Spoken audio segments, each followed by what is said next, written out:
Welcome back to the channel Srishti study point. और यहाँ पर हम बात करेंगे एसएससी जीडी में हिंदी के क्वेश्चन जो हैं वो किस तरह के आते हैं, क्योंकि हिंदी में जो है थोड़े से इस बार के जो है क्वेश्चन, एक दो क्वेश्चन बच्चे कह रहे हैं कि पिछली बार से अलग टाइप के आए हैं।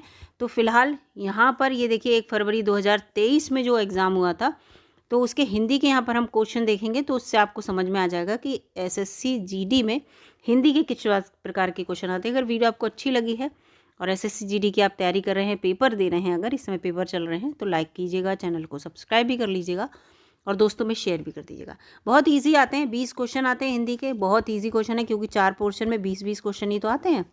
तो इस तरह से रीजनिंग, मैथ, हिंदी, इंग्लिश में से एक और उसके साथ साथ जीएस। तो आग में क्या होता है, पूरा ये मुहावरा, आग में घी डालना। तो ये इसका पहले का उत्तर है यहाँ पर। दूसरा प्रश्न यहाँ पर ये दे रखा है, निम्नलिखित वाक्यांश के लिए एक सार्थक शब्द बताना है। ये लिखा है, जो अस्त व्यस्त हो तो उसे कहते हैं विपर्यस्त। क्या कहते हैं? विपर्यस्त कहते हैं। और ये आपको पता है सीबीटी बेस्ड एग्जाम होता है, कंप्यूटर बेस्ड, कंप्यूटर पे एग्जाम होता है। तो इसको जो बच्चे आगे तैयारी करने की सोच रहे हैं उनको यहाँ बताती चल रही हूँ मैं। महात्मा गांधी की साधना ब्लैंक लिखा है। जो उपरोक्त ये वाक्य है, इस वाक्य में अलौकिक शब्द यहाँ पर लगना था। इसी का जो एकार्थी शब्द है उससे वाक्य इसको पूर्ण करना है। तो ये महात्मा गांधी की साधना जो है वो असाधारण थी, यहाँ पर असाधारण लिखा जाएगा, अलौकिक का एकार्थी इसके अंतर्गत। इसके बाद अगला चौथा प्रश्न है, निम्नलिखित में से शुद्ध वाक्य कौन सा? तो ये बहुत ईजी है, इसमें से आप अगर इसको पढ़ेंगे तो आपको समझ में आ जाएगा। बिल्कुल सही वाक्य इसमें लिखा है, राधा अच्छी लड़की है।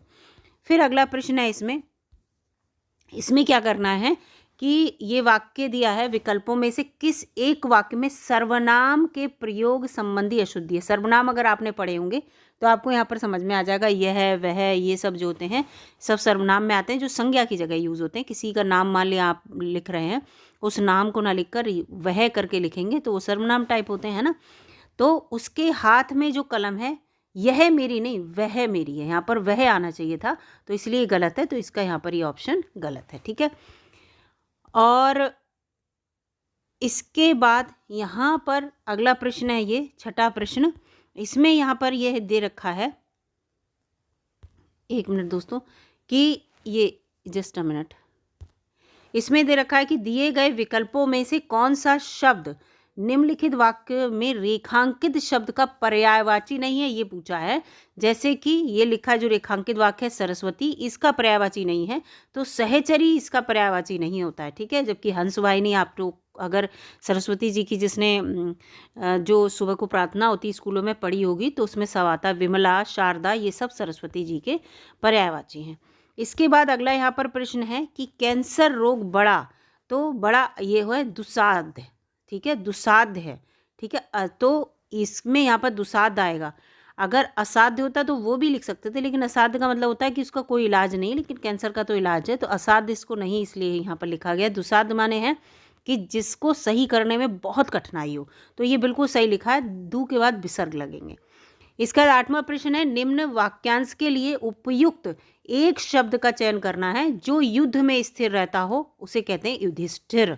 और ये बड़ा इंपॉर्टेंट भी है, बहुत, जो भी आयोग है, जो बोर्ड है, उसको ये क्वेश्चन बहुत अच्छा लगता है। हिंदी में आप अक्सर ये देख लेंगे, युधिष्ठिर वाला, जो युद्ध में स्थिर हो युधिष्ठिर।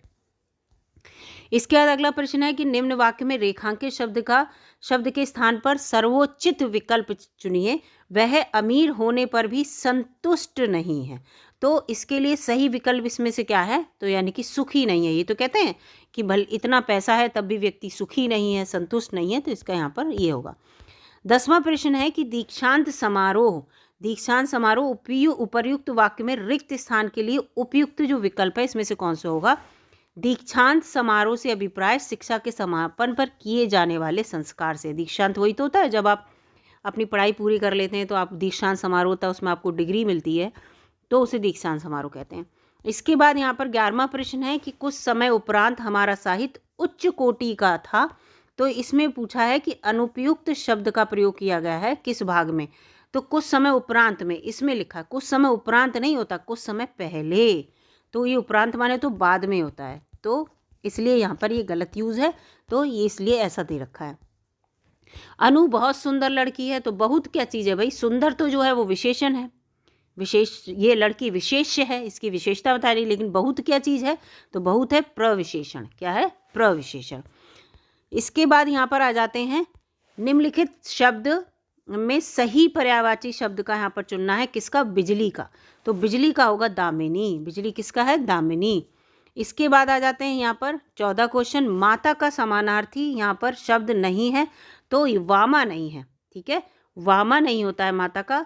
और जननी, अम्बा और मैया, ये तीनों जो है माता के, अगर आप एलिमिनेट करते तो भी इसका आंसर आप निकाल लेते। और वामा का जो होता है वो वामा का मतलब होता है औरत, महिला को कहते हैं। ठीक है, तो इसको याद रखिएगा, इसलिए तो माता का नहीं है ये। इसके बाद यहाँ पर आते हैं 15वां क्वेश्चन।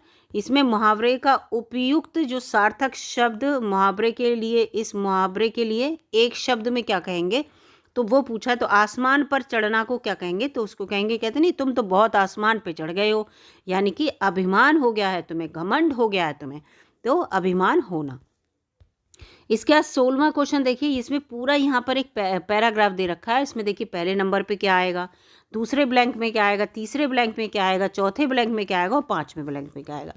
तो ये पांचों क्वेश्चन यहाँ पर दे रखे हैं। गद्यांश के कुछ शब्दों को हटा दिया गया है इसको, जैसे विद्या आरंभ से, वो विद्या अभ्यास से क्या होती है, प्राप्त होती है। तो देखिए पहले का यहाँ पर पूछा, रिक्त स्थान के नंबर 1 पे प्राप्त होती है। जन्म से ही कोई व्यक्ति किसी काम में क्या नहीं होता, प्रवीण नहीं होता, या अभ्यास के, अभी इसका देखेंगे। ठीक है, बता रही हूँ। अभ्यास के द्वारा जड़ बुद्धि वाले व्यक्ति सुजान अर्थात क्या बन जाते हैं, यहाँ पर यह आएगा। जो पहले सुजान होते हैं, अभ्यास उन्हें और अधिक क्या बना देता है, ये आएगा। फिर वे कार्य में पारंगत हो जाते हैं। अभ्यास को की सीमा में नहीं बांधा जा सकता। तो यहाँ देखो सबके देख लेते हैं।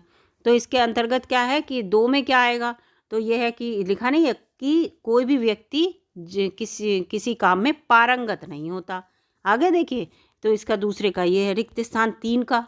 अब ये सीवीटी बेस है, इसलिए हर बार हर क्वेश्चन में आपको पैराग्राफ दिखेगा। ठीक है, इसको तो क्वेश्चन रिक्त स्थान नंबर 3 पे क्या आएगा, सुजान और अधिक अर्थात बुद्धिमान बन जाते हैं। ठीक है, अगर जो जड़ व्यक्ति वाले व्यक्ति हैं, अगर वो अभ्यास करेंगे जड़ बुद्धि वाले, तो वो बुद्धिमान हो जाते हैं। फिर यहाँ पर ये देखिए पूरा ये पैराग्राफ दे रखा है। इसमें ये चौथे नंबर पे क्या आएगा, तो चौथे नंबर पे क्या होता है, मेहनत, वो अभ्यास करने से और अधिक कुशल हो जाते हैं, बना देती है। इसके बाद अगली बार फिर यही पैराग्राफ में 5वें नंबर पे क्या आएगा, तो लिखा है अभ्यास को समय की सीमा में नहीं बांधा जा सकता, यहाँ पर समय आएगा। तो इस तरह से पैराग्राफ, तो ये पूरे यहाँ पर देखिए मैंने आपको 20 क्वेश्चन बता दिए और 20 ही क्वेश्चन आते हैं। और इसके बाद इसमें आगे क्वेश्चन नहीं दिए, 20 ही आते हैं। इंग्लिश के क्वेश्चन इससे पहले दे रखे होंगे फिलहाल। तो इसमें अगर आपको ये वीडियो अच्छी लगी है, आपको समझ में आया है कि क्वेश्चन किस टाइप के आते हैं, तो लाइक कीजिएगा। और एसएससी जीडी से रिलेटेड वीडियो मैं चैनल पर अपलोड करती रहूँगी। और बस यही है कि अगर आपको वीडियो अच्छी लगती है तो लाइक, कमेंट और शेयर, और उसके साथ साथ सब्सक्राइब भी कर लीजिएगा। धन्यवाद दोस्तों, मिलूँगी अगली वीडियो में। और वीडियो पूरी देखने के लिए आपके लिए फिर से एक बार धन्यवाद।